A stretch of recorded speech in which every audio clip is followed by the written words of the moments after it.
na watoto, Kenya itakuwa haina nguvu kazi, Kenya italaaniwa, Mungu atatuadhibu kwa sababu ya damu. Hakuna haki ya ushoga ya mwanaume kwa mwanaume kupandana. Hakuna haki ya mwanamke na mwanamke kupandana. Hizo si haki za binadamu, hizo ni haki za kishetani.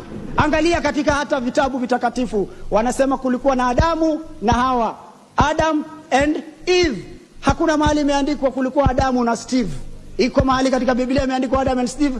Hata shetani anayemwogopa Mwenyezi Mungu alipoanza kufanya majaribio alimwendea Hawa, alimwendea Eve, hakumwendea Adamu. Shetani mwenyewe anajua hilo halikubaliki. Lakini sisi binadamu tunataka kuanza kujifanya sisi tunaweza kupinga dini ya Mwenyezi Mungu. Sisi leo tunaweza kaa katika moja tutunge sheria ya kupinga, na ifahamike wazi kwa wale ambao hawajui, huwezi badilisha herufi moja katika Biblia wala Korani. Katika katiba unaweza badilisha, lakini katika neno la Mungu huwezi badilisha herufi, huwezi badilisha sentensi.